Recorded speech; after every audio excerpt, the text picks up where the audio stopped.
ایک لالا جی اپنے آپ کو بہت ہوشیار سمجھتے تھے۔ چالاکی سے دوسروں کا مال ہضم کر کے ان کی تند روز بروز بڑھتی جا رہی تھی۔ ایک دن انہوں نے کسی چاٹ سے گھی کا ایک مٹکا اڑا لیا۔ اب اسے شہر پہنچانے کے لیے بھی کسی ایسے مزدور کی تلاش کرنے لگا جو مفت میں یہ کام کرے، مگر اس زمانے میں مفت کا مزدور کہاں سے ملتا۔ اسی گاؤں میں ایک عقل مند نوجوان رہتا تھا، اس کا نام تھا گلو۔ آج صبح سے اسے کوئی کام نہ ملا تھا، وہ بھی گھومتا پھرتا ادھر ہی آ نکلا۔ گلو کو پھنسانے کے لیے لالا جی چالاک لومڑی کی طرح اس کی خوشامد کرنے لگے۔ وہ بھلا ایسا کیوں نہ کرتے، ایک پھول کے لیے 100 کانٹوں کا احسان اٹھانا پڑتا ہے۔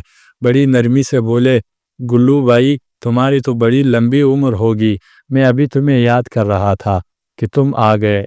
اچھے آدمی کو بھلا کون یاد نہیں کرتا، سچ تو یہ ہے کہ دل کو دل سے ہی راہ ہوتی ہے۔ تمہارا باپ بھی بہت بھلا آدمی تھا، ہمارے لالا جی کو جب بھی کوئی کام پڑتا تھا تو وہ اسی کو بلا بھیجتے تھے۔ محبت اور پریم کی بات ہے، ہمیں بھی جب کوئی ضرورت پڑتی ہے تو ہمیشہ تم کو ہی یاد کرتے ہیں، کوئی دوسرا چاہے ہماری منتیں بھی کیوں نہ کرے، ہم کبھی منہ نہیں لگاتے۔ گلو سمجھ گیا کہ خوشامد کا یہ جال بغیر مطلب کے نہیں بچایا جا رہا، بولا سا بن کر بولا، کیوں نہیں لالا جی، اسی لیے تو کہتے ہیں کہ دور کے بھائی سے پاس کا کتا اچھا ہوتا ہے۔ ہم نے بھی تو کبھی انکار نہیں کیا، کہو لالا جی میں آپ کی کیا سیوا کروں۔ لالا جی بولے، کام تو کوئی خاص نہیں، گھی کا یہ مٹکا شہر تک لے جانا تھا، سوچ رہا تھا کہ گلو کے ساتھ لیتا چلوں تو وہ بھی شہر کی سیر کر آئے گا۔ گلو بولے، کیا حرج ہے لالا جی، چلا جاؤں گا، 2 روپے دے دینا۔ لالا جی کو گلو سے ایسی امید نہ تھی، سن کر ایک دم چونک پڑے۔ 2 روپے؟ وہ کہا کہ گلو شہر کوئی زیادہ دور تھوڑی ہے، صرف 4 ہی میل تو جانا ہے، باتیں کرتے کرتے پہنچ جائیں گے۔ گلو نے جواب دیا، میں تو چلا جاؤں گا لالا جی، لیکن مہنگائی کے زمانے میں بیوی بچوں کو کیا دوں گا۔ سیدھی انگلی گھی نہ نکلتے دیکھ کر لالا جی نے دل ہی دل میں ایک ایسی تدبیر سوچی جس سے سانپ بھی مر جائے اور لاٹھی بھی نہ ٹوٹے۔ پھر وہی چکنی چپڑی باتیں کرتے ہوئے بولا، گلو بھائی دل توڑنے والی باتیں نہ کیا کرو، ہم تو پریم سے کہہ رہے ہیں، ورنہ لے جانے کو کسی اور بھی لے جا سکتے ہیں۔ خیر تمہاری خاطر 2 روپے کی بھی کوئی بات نہیں، مگر خیال رکھنا مہنگے بھاؤ کا گھی ہے، ذرا سنبھل کر چلنا، کہیں ایسا نہ ہو کہ گھی ضائع ہو جائے۔ گلو ان کی نیت کو جانتا تھا، بولا، فکر نہ کرو لالا جی، میں کوئی بچہ تھوڑی ہی ہوں جو تمہارا گھی برباد کر دوں گا۔ یہ کہہ کر مٹکا سر پر اٹھایا اور لالا جی کے ساتھ چل دیا۔ ابھی تھوڑی ہی دور گئے تھے کہ مٹکے کے اوپر چکنائی گرمی سے پگھل کر چمکنے لگی۔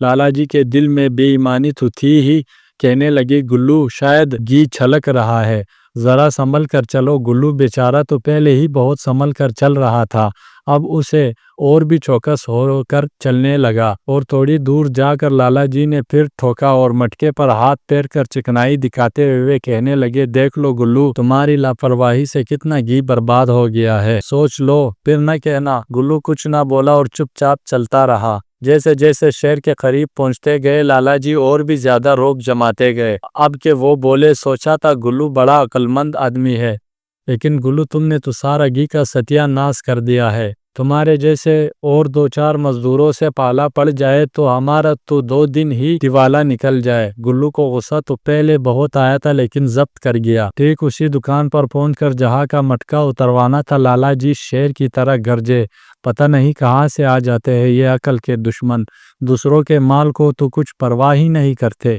الٹا منہ پھاڑ کر جواب دیتے ہیں، 2 روپے دے دینا لالا جی، اب میرے اس نقصان کو تمہارا باپ پورا کرے گا۔ 20 بار کہا تھا کہ سنبھل کر چلو، پھر بھی مست ہاتھی کی طرح جھومتا ہوا چلا آیا۔ اب تو 1 پیسہ بھی نہیں دوں گا حرام خور کو، اتار دو یہیں پر ہمارا مٹکا۔ گلو تو پہلے ہی لالا جی کی اس نیت کو بھانپ چکا تھا، وہ اور زیادہ برداشت نہ کر سکا اور غصے سے کانپنے لگا۔ لالا جی پھر چیخے، ابھی کچھ کسر باقی ہے کیا؟ کھڑے کھڑے میرا منہ کیا دیکھ رہے ہو، سنتے نہیں ہو؟ اتار دو یہیں پر مٹکا۔ غصے سے بھرے ہوئے آؤ دیکھا نہ تھاؤ وہ بھی پھٹ پڑا، کیا مٹکا لگا رہا ہے، کہیں کھائے توڑے ہی جا رہا ہوں، تمہارا مٹکا لے، سنبھال لے اسے، کہتے ہوئے مٹکا دھڑم زمین پر گرا دیا۔ زمین پر گرتے ہی مٹکا چکنا چور ہو گیا۔ گھی کو مٹی میں ملتے دیکھ کر لالا جی سر پیٹنے اور شور مچاتے رہ گئے۔ گلو نے آنکھ اٹھا کر بھی اس طرف نہ دیکھا اور گھر کی طرف چل دیا۔ گلو کو واپس جاتے دیکھ کر لالا جی کو جان کے لالے پڑ گئے۔ رات کے وقت اکیلے سفر کرنے کے خیال ہی سے لالا جی کے رونگٹے کھڑے ہو جاتے تھے۔ جان کے مقابلے میں گھی کی بلا کیا قیمت تھی۔ لالا جی کا سارا جوش ٹھنڈا ہو گیا۔ سوچا اس وقت تو کتے کا منہ نوالے سے ہی سی دینا بہتر ہے۔ چنانچہ خوشامد درآمد کرتے پھر گلو کو منانے لگے۔ ارے گلو، کہاں جا رہے ہو؟ پاگل نہ بنو، مجھے پتا ہے تمہیں جان بوجھ کر تھوڑا ہی مٹکا توڑا ہے۔ گھی ہماری قسمت میں نہیں تھا اور مٹکے کو بھی ٹوٹنا ہی تھا، سو ٹوٹ گیا۔ اب تم کہاں بھاگے جا رہے ہو؟ تو یہ اپنے 2 روپے کو لیتے جاؤ، اور سنو، مجھے 1-2 چیزیں خریدنی ہے اور مجھے خریدنے دو، پھر ساتھ ہی ساتھ چلیں گے۔ گلو واپس آ گیا اور سوچنے لگا کہ 2 روپے تو مل ہی رہے ہیں، تھوڑی دیر اور رک جانے میں کیا حرج ہے۔ روپے لے کر جیب میں ڈالے اور لالا جی کا انتظار کرنے لگا۔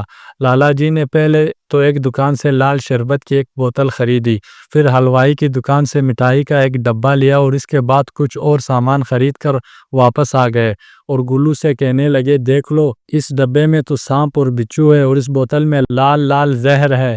یہ دونوں چیزیں تو میں خود اٹھا لیتا ہوں اور باقی سامان تم اٹھا لو۔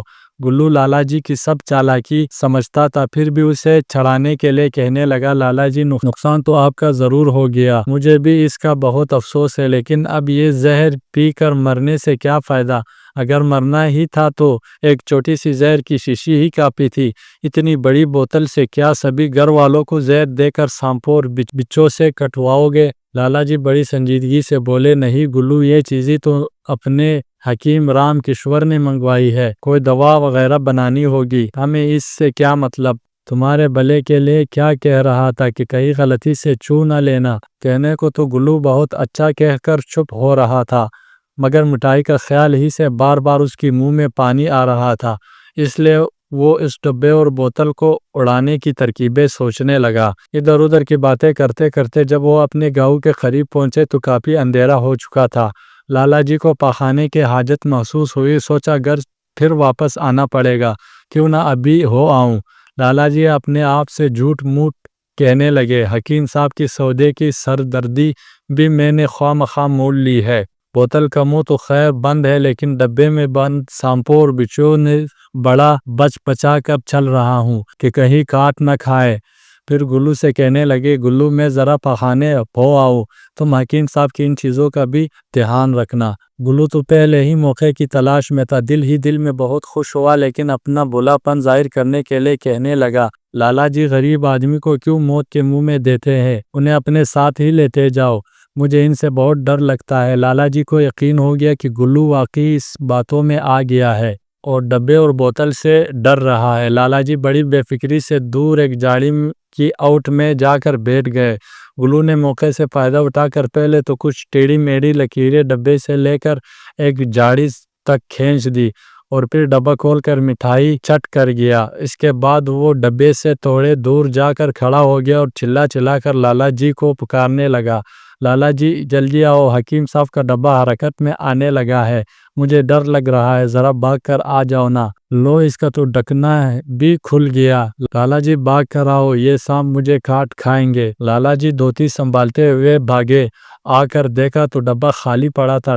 خالی ڈبے کو دیکھ کر اناپ شناپ پکنے لگے۔ گلو نے صفائی پیش کرتے ہوئے کہا، لالا جی، ابھی تو 3 چھوٹے چھوٹے سانپوں نے اس جھاڑی میں گھسے ہیں، یقین نہ ہو تو اس کے نشان بھی دکھا سکتا ہوں، ذرا دیا سلائی جلاؤ۔ تو لالا جی بہت سٹ پٹائے اور غصے میں لال پیلے ہو کر بولے، ارے گلو کے بچے، اس میں سانپ اور بچھو کہاں سے آ گئے؟ اس میں تو مٹھائی تھی۔ گلو بھی بنا اٹھی غصے سے بھڑک اٹھا اور وہی تباہی بکتے ہوئے لالا جی پر بھڑس پڑا، تم بڑے بے ایمان ہو، 2 منٹ پہلے تک تو سانپ اور بچھو کا دہائی دے کر حکیم صاحب کی جان کو رو رہے تھے، اب اس میں مٹھائی کہاں سے آ گئی؟ اتنی دور شہر سے جب اکیلا گھر لوٹنا پڑ رہا تھا، تمہارے خوف کے دم خشک ہو رہا تھا، اس وقت تو گدھے کو بھی باپ بنانے کے لیے تیار تھے، لیکن مطلب نکل جانے پر شیر بنتے جا رہے ہو، احسان تو کیا مانے، الٹا الزام لگا رہے ہو، جب راستے میں ہی یہ حال ہے کہ اپنی حرکتوں سے باز نہیں آتے تو گھر جا کر پتہ نہیں کیا طوفان اٹھاؤ گے۔ خدا جس کو منہ دیتا ہے اسے روٹی بھی دیتا ہے، تمہارا دیا ہی نہیں کھاتا ہوں، میں غریب ضرور ہوں لیکن عزت دار آدمی ہو، ایسی بے عزتی برداشت نہیں کر سکتا۔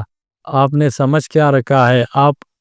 ابھی آپ کے سامنے جان دے دوں گا، بس اب مجھے روکنے کی کوشش نہ کرنا، ابھی زہر پی کر مرتا ہوں۔ یہ کہتے ہوئے لالا جی کی ہاتھ سے شربت کی بوتل چھین کر غٹا غٹ پی گیا۔ لالا جی کھڑے منہ دیکھتے رہ گئے اور گلو انہیں وہی چھوڑ کر اپنے گھر جا پہنچا۔